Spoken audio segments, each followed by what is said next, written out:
Not surprised that Ebola is coming back as strong as it has.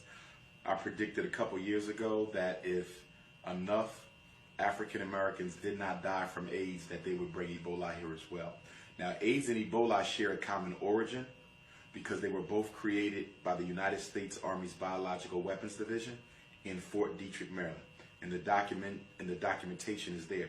There was a Visnu virus that the United States government engineered to be a racially selective biological virus. From that came AIDS. In further research came Ebola. In further research came H1N1, swine flu, bird flu. I mean, they're constantly coming up with diseases to target select groups of people. President Jimmy Carter, former President Carter, in 1980 signed an executive order, Global 2000. The purpose of Global 2000 in 1980 was to reduce the population of African people in the world by 50%. From 1980 to 2000, 20 years, black folk were supposed to be half their number. It did not work. It's no coincidence that that was signed in 1980. First official documented cases of AIDS showed up in the 80s as well, because it was all part of the Global 2000 campaign. Ebola was part of Global 2000 as well, but Ebola, being more aggressive than AIDS, was reserved for the African continent. AIDS was for the Western world. AIDS for the blacks in America, Ebola for the blacks in Africa. Okay? So Africa had to deal with AIDS and Ebola, okay, which has had an effect. But the problem is black women keep on bringing forth new life in Africa. See, the white man, or should I say the United States government, the CFR, the Trilateral Commission, they're trying to get control over the black population rate. I was reading the Newsweek the other day. Guess what they had listed as the #1 issue of 2015? Overpopulation.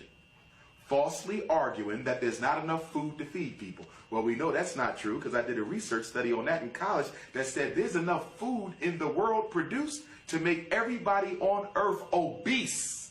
The problem is how they selectively use food to take care of some people and kill others. So the whole argument that we ain't got enough food to feed people is a lie. That is propaganda to do what? Influence black women to stop getting pregnant.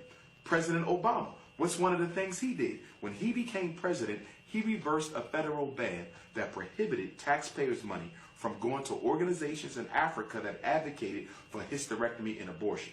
Okay? It was made illegal under George W. Bush. Obama overturned it. And at present, yes, and he was never held accountable for this. At present, money can go to groups in Africa that advocate for extermination and hysterectomy and abortions for black women in Africa with America's federal tax dollar. Yes, it's all about exterminating black folk. Population control has always been a big issue for Europeans. Okay, how do we reduce the numbers of black folk so they don't ultimately outnumber us and ultimately exterminate us, because black people are the possessors of the dominant gene? Racism. What is the primary reason we have white supremacy in the first place? To keep the black man from cohabitating with the white woman. Because the product of that union is a black child. Everything we touch becomes us.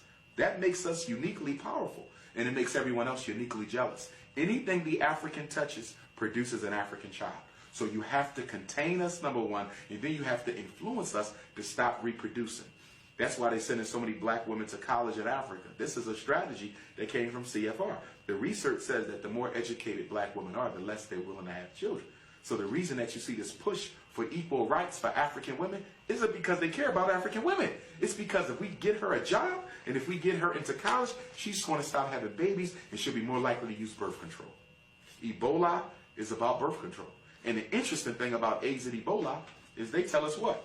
They both came from monkeys in Central Africa.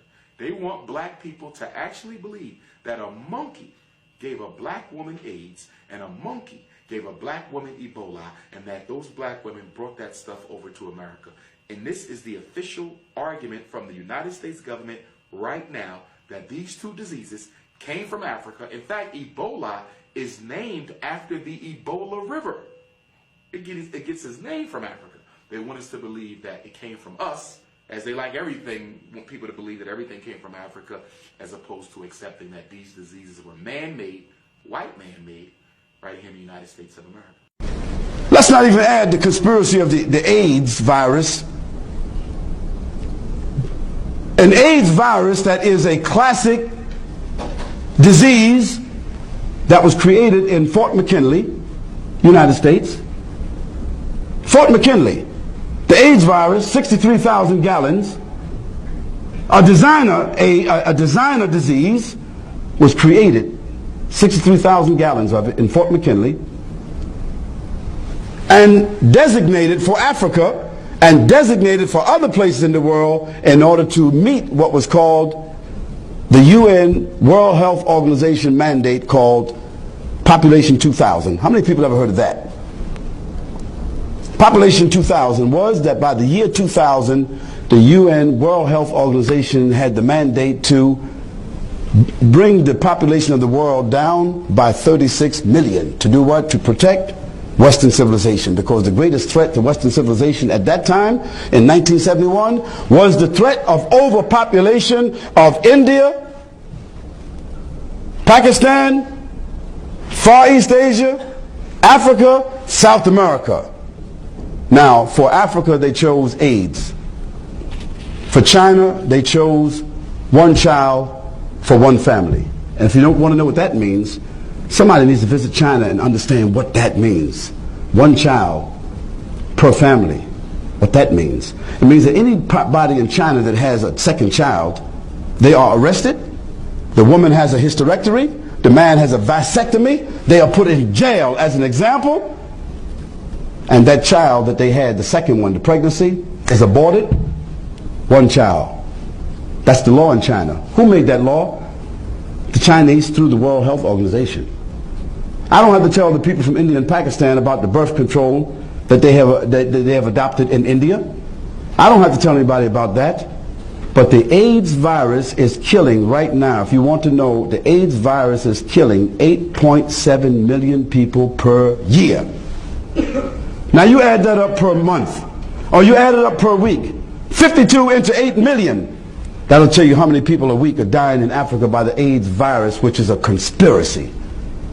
Go on the internet and put in your Google into your search engine, put in there AIDS virus, and put in there smoking gun of AIDS, and see the evidence in the documents. You will be shocked. But most of us, we think that AIDS is in Africa because those are dirty people. They're sexually perversive. They're dirty people. Or we think it came from green monkeys. No. Missionaries from the World Health Organization and Christian groups went into Africa and inoculated people for diphtheria, malaria, yellow fever, and they put in the medicine the AIDS virus. Now, is that diabolical or isn't it? Well, it's the truth. And the smoking gun of AIDS came out in 1996 because in America we have something called the Freedom of Information Act, which means every 25 years, what they do that we don't know about, they have to reveal it after 25 years. Now we know about it. This is what Khalid said, but people who study it know it very well.